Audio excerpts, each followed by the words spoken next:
We don't have a lot of appreciation for what we do have. What we're always focused on is what we don't have.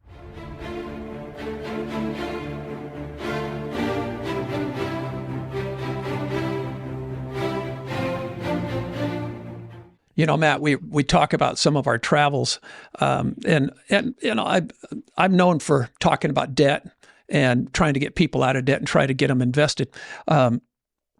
We traveled back in 2007 to an orphanage that we helped fund over in India, and it's astounding that I'm going to get emotional talking about it.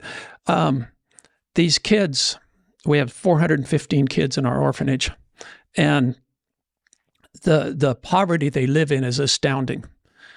And I was over there, and this little boy came up to me, and he couldn't have been 5 or 6. And he handed me a pencil. And the pencil had never been sharpened, but it was kind of worn. It was weird. Some of the yellow had been worn off of it, and I thought he was handing me the pencil to go sharpen it because he wanted to use it. And so I said, come on, there's a pencil. There was the only pencil sharpener in the whole orphanage was inside in one of the rooms. And you have to understand, there's no floors. It's all dirt. There's no doors. And so we started, and I started to go up to put the pencil into the sharpener. And I looked at this little boy, and he just had tears running down his face. And I thought, what's going on here? And right then the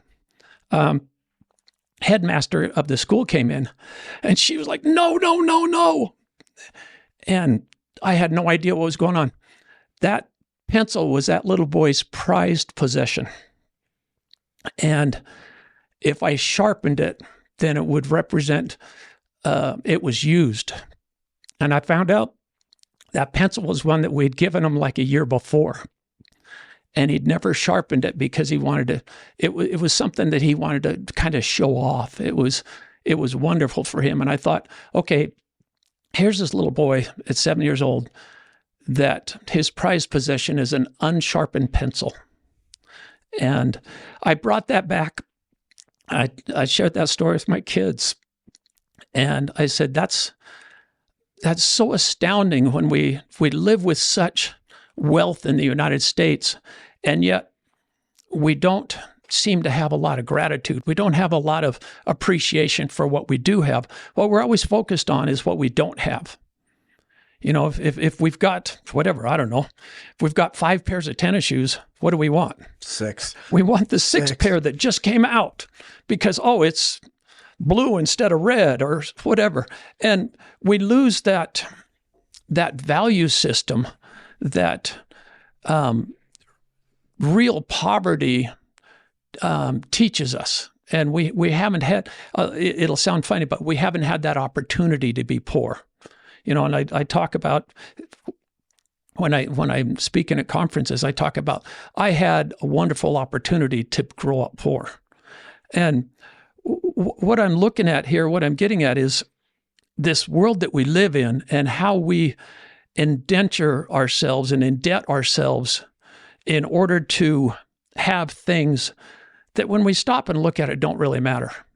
And when a little boy in India could be just so amazingly grateful for a pencil, and yet we here, what do? We go out and we develop debt. We spend money on the latest and the greatest. We see it advertised. We see some celebrity advertising something and say, oh, well, it must be good because, that person's really good at playing basketball and they buy this, whatever. They're selling headphones or something. I don't know. Anyway, we indenture into we get ourselves caught into this servitude, almost like slavery, where we have to go to a job that we probably, maybe we do, maybe we don't, but we don't really care for. We have to go to work this many days a week. We have to work this many hours to pay these debts that we've developed on our credit cards to buy things that when we stop and look at it, we've got, my Lord, 3, 4, 5, whatever things. And yet we need one more, and we need one more. And somehow we're, my brother calls it filling a hole that can never be filled. Right. And I got some numbers. I knew I would mess them up, so I brought them.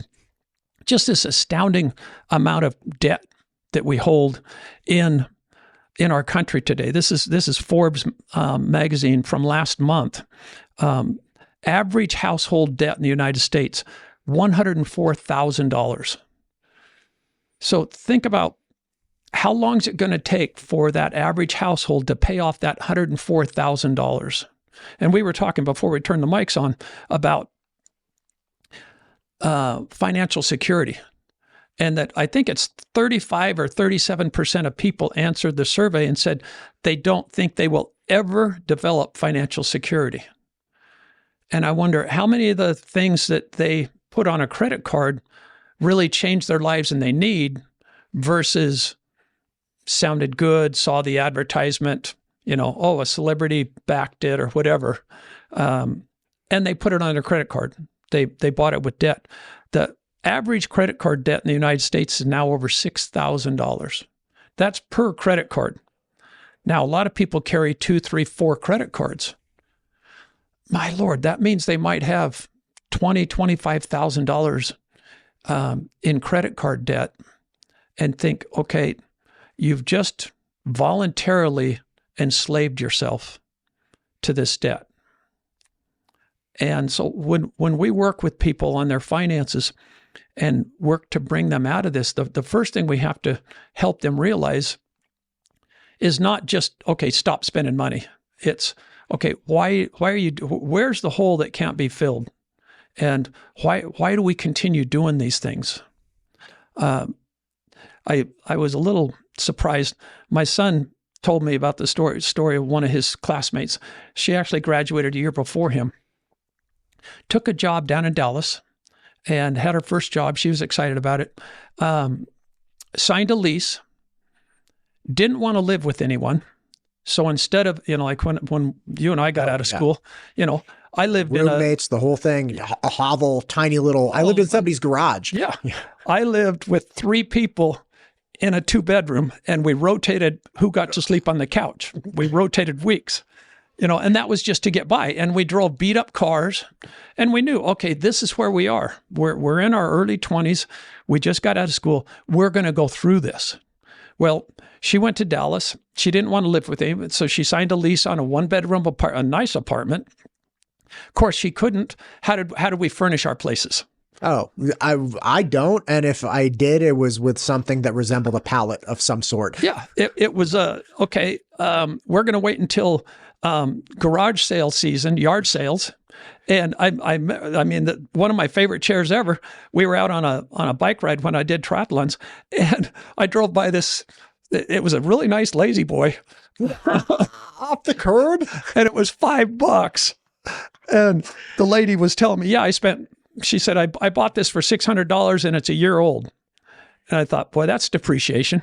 $5. And I mean, it wasn't my place. And it was even back then, I think I'm 23 or 24. Even back then I said, did you put it on a credit card? And she looked at me and I could tell I kind of hit a nerve.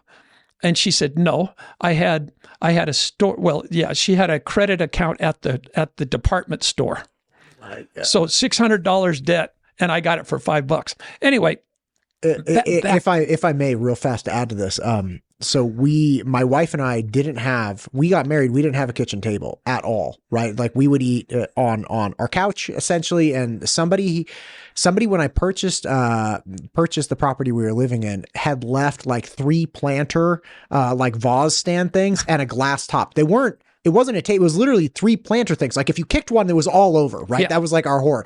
But that was our table. And then when we moved into an apartment later, the only reason we got a dining room table is because we had had enough money off our like Macy's registry or something. And then when we finally moved into our house that we were living in and raising our children in, there was this big dining space that just went vacant for like 2 years, and our kids would play with their cars in it. And, but we didn't have money to buy a table. And we continued to not have money until I figured out I developed woodworking skills enough that I went to Home Depot and spent $250 on redwood, and I built an 8-foot table that went there. And then I built bench because I couldn't afford chairs. Wait a minute, Matt. Why didn't you go put a $2,000 dinette set on your credit card? Oh my God, I couldn't we're wired a little different. Right. But it's, I guess the point I'm making here is it's not too late to change for the, the people that are out there. Now, go back to my son's former classmate. She couldn't live in, her nice 1-bedroom apartment without nice furniture. And so, a bed and a couch and, glassware. And pretty soon she had $4,000 or $5,000 on her credit card in her first apartment. And I said, I think my son actually asked me, he said, Dad, what'd you furnish your first apartment with? And I said, I think it was about $40.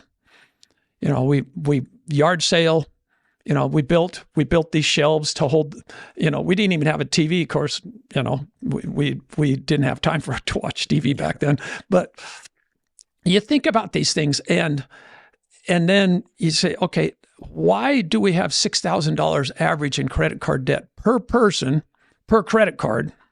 So even some people have multiple credit cards. How long is it going to take? But then again, I mean, I drove $200 cars, $300 cars. I remember one of the first time, I'm in practice for the first year, and I drove a 1978 Toyota Corolla hatchback. And people were like, well, how did you get dates? Well, I told them I didn't have a car at all. Say, hey, by the way, do you have a car? Because I didn't want to show them, my beat up car. But this is when you were practicing? Yeah, I was in practice. You were a doctor? Yeah. You were a doctor. And you're like, I don't have a car. I'm very environmentally conscious. Just, you can pick me up. Yeah. Yeah. No, I wasn't that eco back then. But anyway, that lasted for a short period of time. But my point was, okay, if I'm developing my practice, if I'm new and I want to buy an X-ray processor, or I want to have a nice car, what's it going to be? Or I want to, do some advertising to promote my practice because I was new in practice. Or do I want to, go up to LA for the weekend and, I practice in San Diego initially, go to a Lakers game. Sure. Because all these choices came about, but the difference, that was 40 years ago versus today, where people don't make those decisions. And I think, okay, there's why I want to talk. There's why I want to talk, get people together, is let's talk to not just people our age, but, or my age, I'm older than you. Yeah. Let's talk to kids. Let's talk to young people. Let's teach them early on. When you get out of school, you don't go to Dallas and sign a 1-year lease on a 1-bedroom apartment, furnish it on your credit card for $5,000, and then realize you don't like Dallas.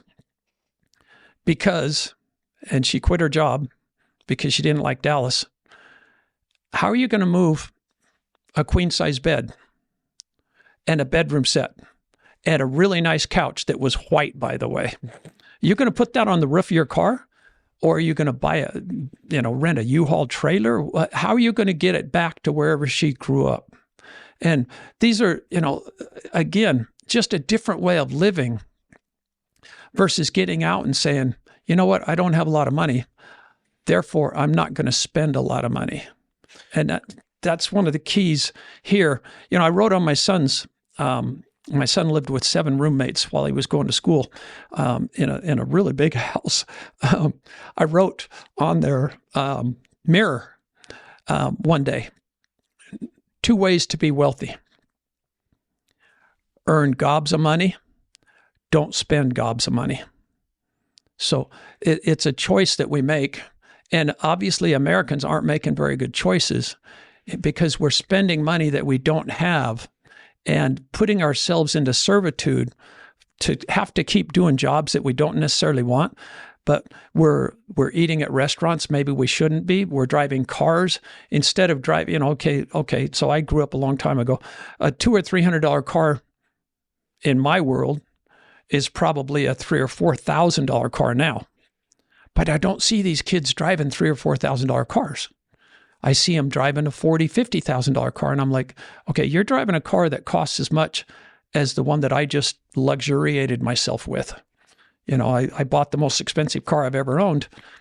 But they're buying them on credit with the thought that, well, I need to develop credit. Well, I don't have any credit standing. I need my credit score to go up.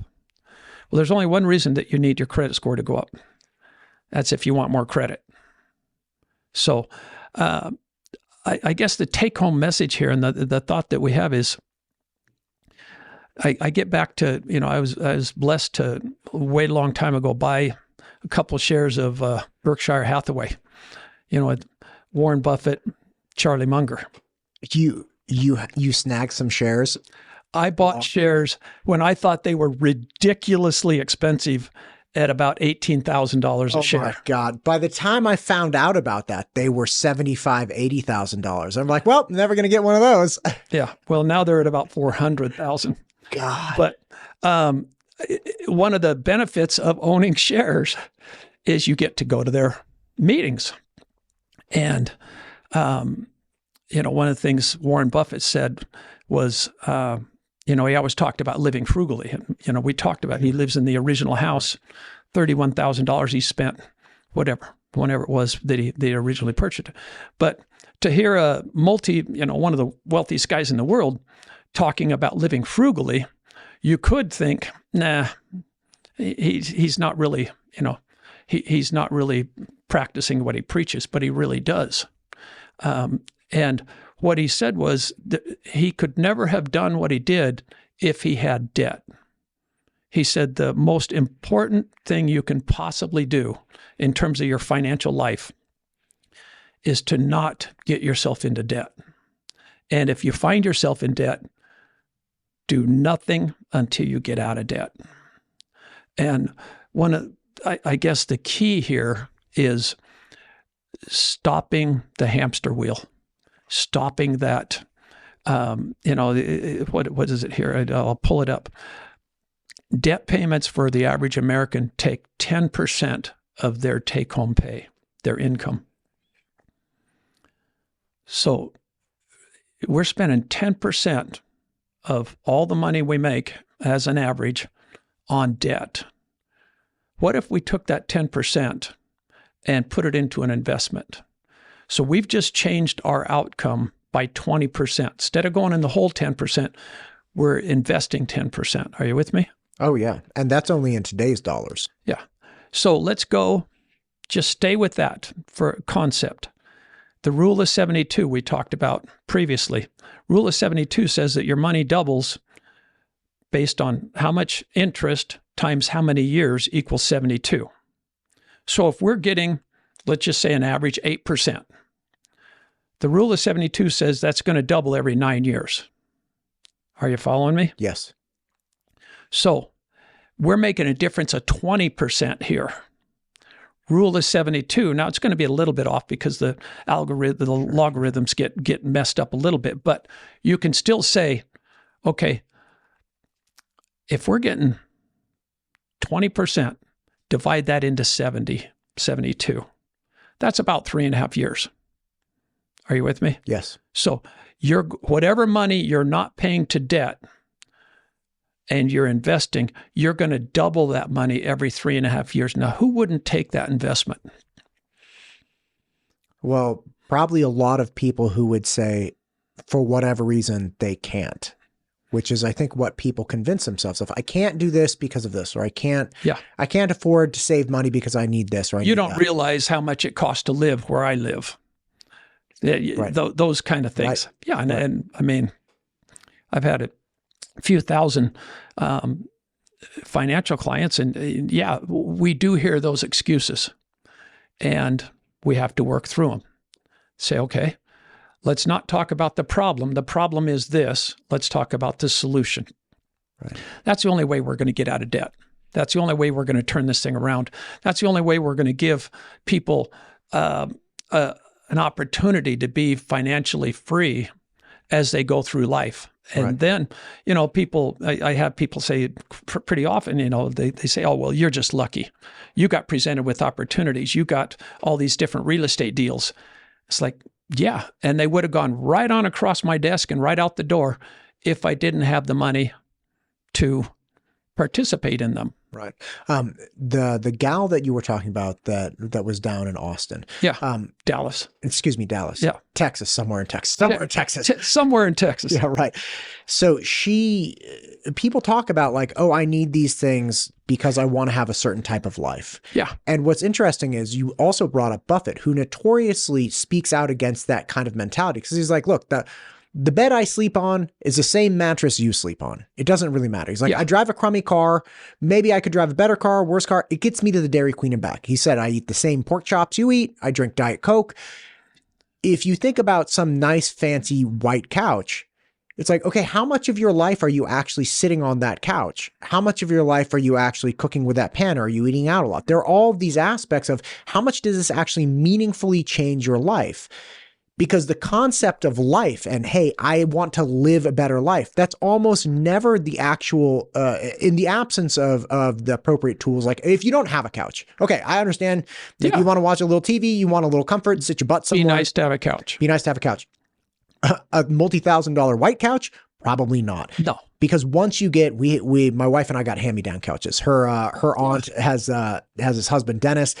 Dennis had this old leather couch, and we'd rent this truck. We drive to the city, and my wife says, oh yeah, we're going to get this couch. It's awesome. Now, when I talk about like 1980s furniture, this is 2006. You could not conceptualize how 1980 this leather couch was.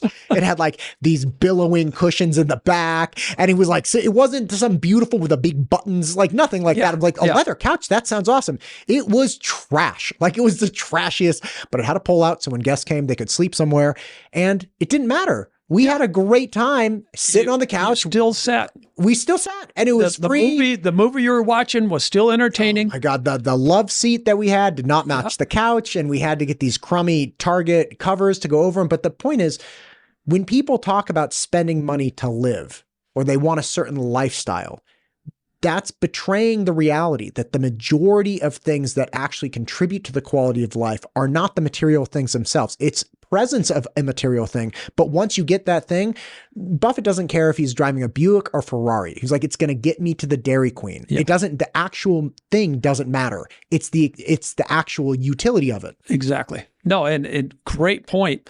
When we stop and look at, all these thoughts that we have. And this is part of what we do with our gatherings is we sit down and talk about these things and say, how does it matter? How does it affect your life? And most people, once they realize, they go, it doesn't. Okay, so then it's not going to be that hard to change, is it? Well, yeah, we do have to fight it a little bit. And sometimes it's one spouse or the other, is more concerned with it. But would you rather have a difficulty with managing your investments, or rather have a difficulty with managing where your payments go? And that's really, you can choose. We talk about all the time, life's hard. It's a grind. Let's choose the better of two problems, if you will. One problem is, gosh, I got to manage my investments. A lot of people would like to have that problem, but you're not going to have that problem until you manage the debt. Man, were you looking at my phone earlier today? I got a service person going to fix a washing machine, and I got a tile guy who's redoing a bathroom shower surround. You gotta these things are headaches. Yeah. I would rather have tenants paying me so I have to fix the washing machine, so I have to retile the bathroom, because the alternative is not great. No. Oh, let's see. I got $104,000 in debt. I've got $6,000 on my credit card on average. That's what Forbes tells us. Let's change. Let's talk about this. Let's get it out in the open. Let's be honest. And then let's say, do I want to keep living like this? Because kicking the can down the road and thinking, well, I'm in my 20s. It's not going to be like this when I'm in my 30s. And then you realize, wait a minute, I'm in my 30s. Well, it's not going to be like this when I'm in my 40s. And I'm going to become more responsible. I'm going to make, and the answer is always, I'm going to make more money. Okay. And I can tell you from experience with my financial clients, I've got guys that $1 million a year is kind of a down year, and yet they can't buy me lunch. Okay, so making more money doesn't fix the problem. You know, the parable of the talents in the Bible in Matthew talks about the world, and I'll paraphrase, and obviously there's a whole lot deeper meaning that I'm going to give here, but basically the world's going to send you money based on how responsible you are with the money you already have. So the answer is not fill that void with more money because I already spent all the money I have. The answer is let's show some responsibility with the money that comes into our life, and then more money the universe is going to send us more money. We're going to have more responsibility put on us because we've already shown that. We want the cart before the horse. We want all the money, but we haven't shown any responsibility yet. You know, it's like one of the things that blew me away when people win the lottery. Okay, and they put however many millions. A lot of the lottery winners 5 years later are actually worse off than before they won the lottery. It's because they were never given the financial intelligence to manage money. So even though they got millions of dollars, they end up broke 5 years down the road. Or worse. Or worse. They've developed some bad habits, whatever. So when we talk about, you know, what we do with our community and with our gatherings, we're talking about these issues and saying, okay, let's get together and let's develop this financial intelligence. Let's stop. If you're in a cycle and you feel like you can't get off the hamster wheel, let's talk about how to get off that. Let's work on fixing the problem and then start developing it going forward. Now, you and I, we've got different backgrounds, obviously, and I'm constantly humbled and grateful for the mentors that I've had in my life. Not everybody has those great people. Not everybody has great parents, great family, I understand that. However, with that understanding, that's not an excuse to keep going forward and keep propagating the same problem. Right. We can stop and say, okay, I didn't have the greatest upbringing. I had all these different things happen to me. I had bad luck. I had bad partners, whatever it is. I made bad decisions. Let's start from today forward. And let's change it with a different collective mentality that, okay, I haven't been good with money in the past. Money hasn't come to me easily. I've made some mistakes. Let's go from today forward and say, okay, I'm going to get better. I'm going to make better financial decisions. I'm going to talk to these, my new community people. I'm going to talk to these people at these gatherings, and better ideas and better decisions are going to come out of that. And it's astounding how I'll run into people that I've done their investments for 10, 15, 20 years, and we'll talk about it. Say, where were you 20 years ago when I met you? And it's not to slap me on the back, but it's to just show a point. And sometimes I'll bring them up in front and say, okay, let's talk about where we met 20 years ago and how your finances were and how much money you owed and how much credit card debt you had and how worried you were and how you slept at night. And now let's talk 20 years down the road.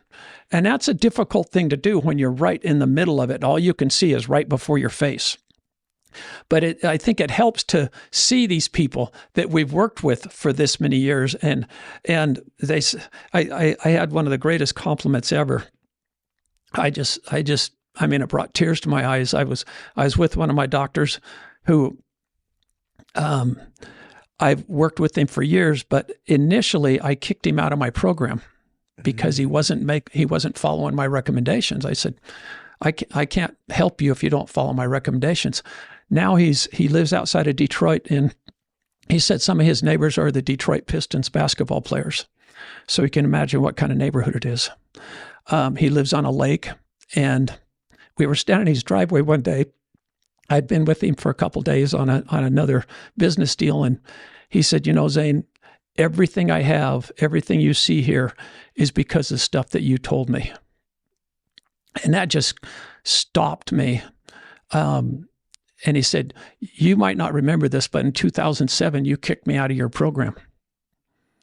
And he said, I kept doing what you told me to do. And this was 2022, so that just a couple of years ago. And now he's got a, I don't know, multi-million-dollar home that sits on a lake. And he said, everything I have is because of what you told me to do. And changing your life is not easy. It's not going to happen overnight. But if you have a good community around you and you're following good advice, he didn't have good advice before. And he said, I think that's why you kicked me out, because I wasn't listening. I wasn't following. I hadn't grown up in that mentality of mentorship and listening to other people. He said, but somehow I got it. And still to this day, wonderful friend of mine. And just to see that happen, that's why I do what I do. Right there. I see changes. I absolutely could not imagine seeing that. No, it was, I just, certain moments in your life stop you. Yeah, right. And that one stopped me. And I thought about it. He took me to the airport later that day, and I flew home, and I'm sitting on that plane clear from, Detroit to landed in Chicago, and then Chicago back here. And that's all I could think about was, you know what? That invigorates me. That gives me energy to keep going.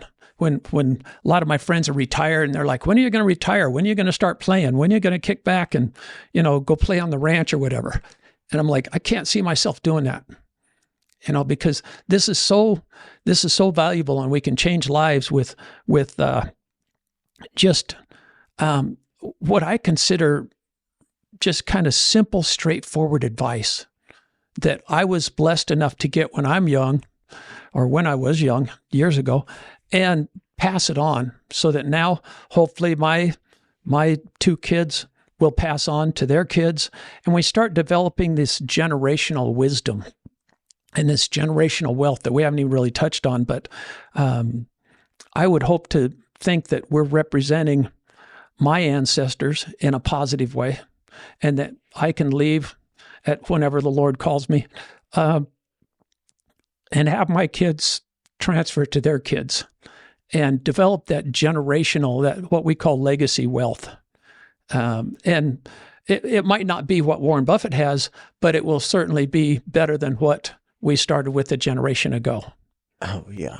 Listen, we don't, I have a very dear friend whose parents worked really hard and, developed a degree of wealth, passed some on to him. And because they had focused on building the wealth and they were not on top of necessarily teaching him all the safeguards, he got into real estate, which was great. And they're like, yes, good for you, no problem. But then he got real smart. He got into real estate development, and then he was pushing really hard, flipping houses. 2008, he got wiped out completely. Yeah. So they had focused on building up this wealth, sharing this wealth with their child, but hadn't focused on helping him understand how to safeguard it. And yeah, look, we all like taking chances. And especially as younger people, I think most think they can kind of got the tiger by the tail. They can kind of figure something else out. But to some degree, you really need to say, hey, look, this is the nut, right? This is the important thing you never touch. And yeah, if you want to mess around over here, and again, this is just a small aspect of financial savings, but I worry about that. I don't want my kids to take what my wife and I have built and lose it or squander it. And because of that, it's not just accumulating, it's teaching them what to do with it. Exactly. It's exactly that. Right. It's taking them and teaching them. The whole aspect, when we talk about build your legacy life, it's picking good friends. Mm-hmm. It's picking good business partners. It's having a responsibility to generations, not just to individuals. I have to believe, and I don't know, but I have to believe that a lot of this debt are people that aren't thinking about generations. They're thinking about themselves. They're thinking about what's good for me today. And they haven't been taught to think forward and say, okay, is this a good idea for the next generation? And making decisions like that, whether to buy a car, whether to buy whatever, an item of clothing, or, whether to go on some big trip, or, there's no law that says that we have to spend all the money we make on ourselves. And that's one of the key points. And maybe I should have more time to talk about that in another podcast. But so much of what comes into our lives, we have an option to either spend it on ourselves in terms of finances, or we can say, okay, I'm setting it up for the next generation, or I'm setting it up for 2 generations. And when we talk about generational wealth, that's where it truly comes from, is not just the means to do it, but the decision-making process. And so, hopefully you're passing on to your kids, your offspring, what's going to become generational wealth, but it's also generational wisdom. And that's one of the keys that we need to, we'll talk about that, whatever, in another podcast. I love it. So we better wrap up. I appreciate you listening, Matt, and your input. It's, I don't know, it's just a tremendous journey that we're on. Yes. And the opportunities that we have where we can hopefully impart some wisdom that we've been blessed enough to have come into our lives, and realize that, hey, it's not ours to squander or to keep to ourselves. Let's pass it on to other people. Let's allow them and their kids to start developing legacies of their own. And I don't know, that's what we do. I love it. So thanks, Zane. Thanks for joining me.